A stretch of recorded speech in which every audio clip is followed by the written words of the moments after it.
here you are in such a great position that you have got realization. That only thing you have to accept the beauty of this great yoga, that you just enlighten your own powers which are on these 7 chakras. Now let us see, the first chakra belongs to the power of Gauri, the power of the mother of Sri Ganesh.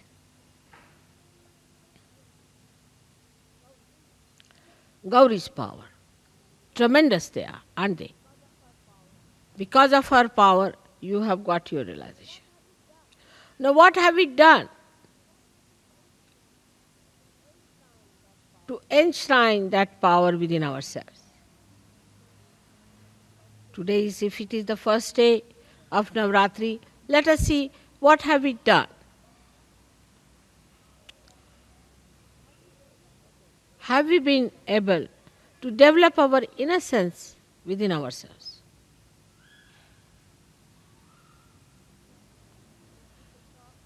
When people talk, they are so sharp. How can you be sharp if you are innocent? They are so bumptious. How can you be that if you are innocent? People play games. How can you do that if you are innocent? Harm each other.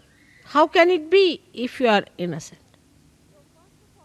So, first of all, you have to see yourself that the power of innocence, if it has to live, all the rest of the nonsense has to go away.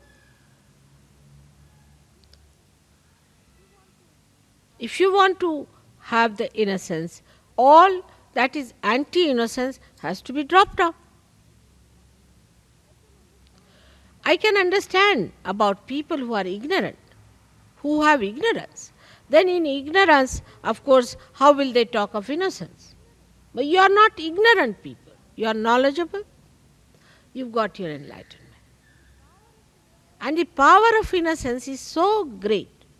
It makes you absolutely fearless. Not bumptious, but fearless. And the greatest thing of innocence is that you are respectful. The sense of respect,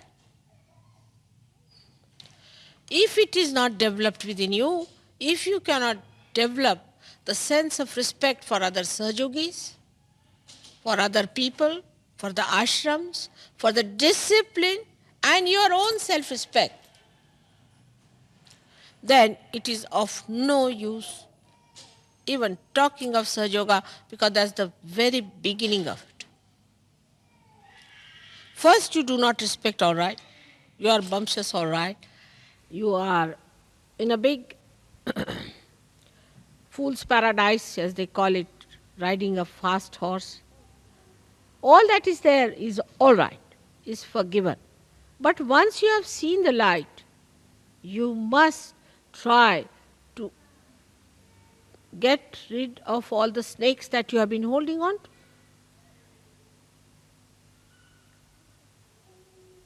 It's a simple thing. In your childlike nature only, you can receive the blessings of Gauri. Otherwise you cannot. You have to be really childlike. Otherwise, it is absolutely useless, no use telling you anything, because you think you are too clever. To such a person who thinks he is too clever, what's this of talking to such a person? Because he already knows everything. So the first power when you develop, you must learn to sit on the Mother Earth, first of all. You must respect the Mother Earth, because the first chakra is made out of the Mother Earth. Try to be more settled down with yourself on Mother Earth. And the respect, see the trees, when they get their flowers, they are not so respectful. But when they are laden by the fruits, they bow down to Mother Earth. In the same way, When you have got the fruits of Sahaja Yoga, you all must bow down. And innocence has a special capacity to make a person extremely peaceful. Extremely peaceful. All the anger, temper, violence. If a person doesn't have innocence, it cannot come in you. Because a person who is not innocent is either sly or aggressive. He cannot have peace within his heart. But an innocent person is not bothered. Innocently he lives, enjoys everything in complete peace and harmony. But this violence comes when a person becomes clever. He thinks, I am so clever, the another one is so stupid, I have a right to shout at that person. And the one who is not innocent is never wise. He may be to look sharp, but he is not wise. Wisdom comes only with innocence. And how much wisdom have you gathered?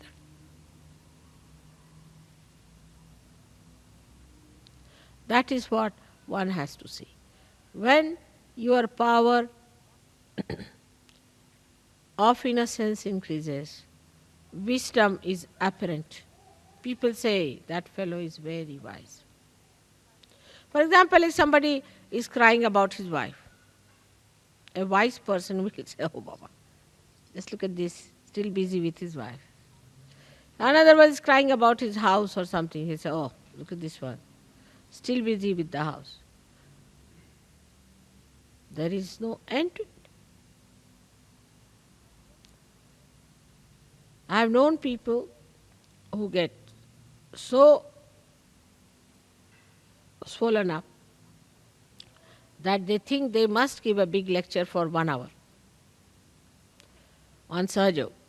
Unless and until they have given 1 hour lecture, they do not think their ego has manifested itself fully.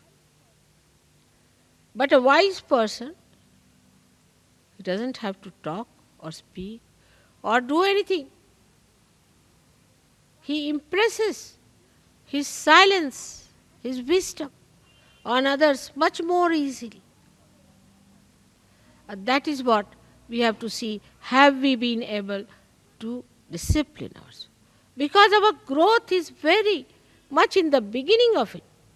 We have to grow quite a lot. And people don't understand this point. In an atmosphere of egoistical temperament, that you have to grow. You have not yet grown. You have to grow a lot. And when you grow, you find this wisdom really fragrant with compassion. Your wisdom is fragrant with compassion. Such beautiful compassion can emit through your being that anybody who comes in contact with you will feel your auspiciousness. But again, you must give due respect to your self-realization and to yourself. That is the first thing you have to do, is to meditate. We are not drinking, we do not have hangovers, we don't sleep late. So why shouldn't we decide today that every morning I'll get up and do my meditation? And while meditating, I must concentrate on myself and not on others. And see for myself what is catching, where am I catching, which chakra I am catching, what have I to do. So on this day of Navratri, today as the first day, the Gauri's power must be enlightened within us. and they must express. And they are tremendous. I cannot describe them in one lecture. Think of the primordial Kundalini. She acts in the Mother Earth, she acts in the universe, she acts in the animals, she acts in the matter, she acts in the human beings, and now she acts in you.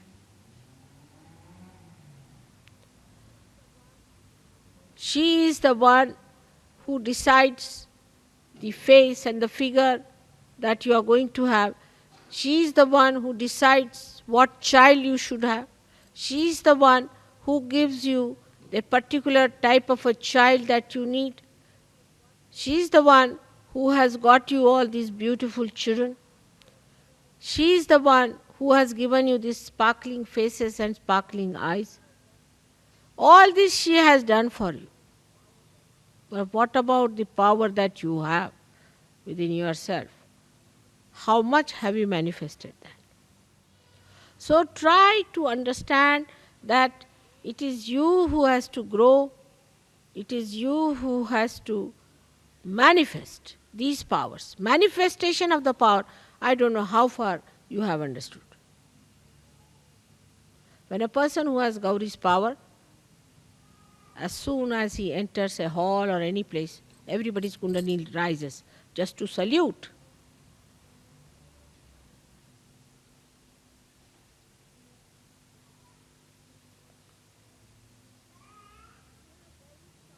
When you have Gauri's power, then you stand out because you have that innocent, lustless, greedless, beautiful, sparkling eyes. And wherever you turn your eyes, even one glance would raise the Kundalini immediately. People who suffer from cancer, suffer from this disease, that disease, all can be cured in no time if you have developed only one power of Gauri.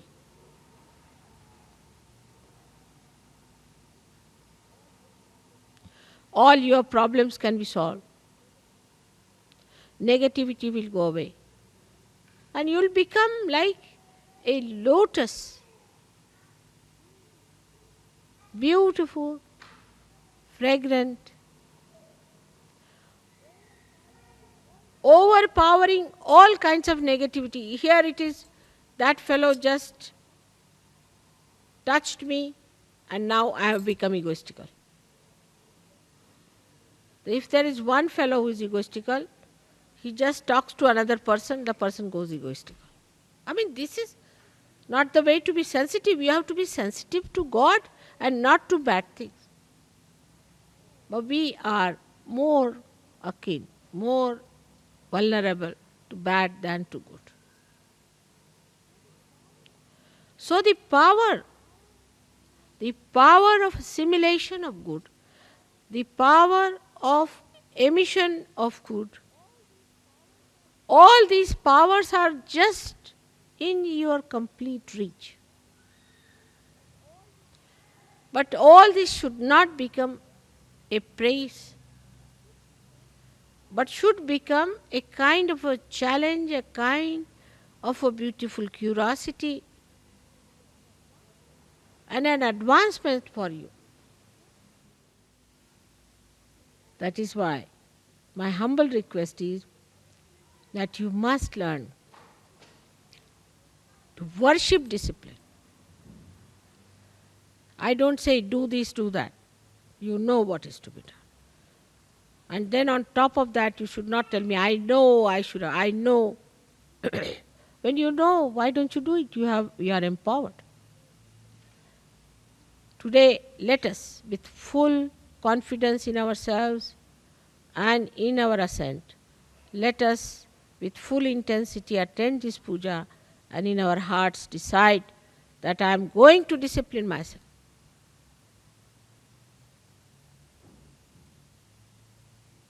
May God bless you.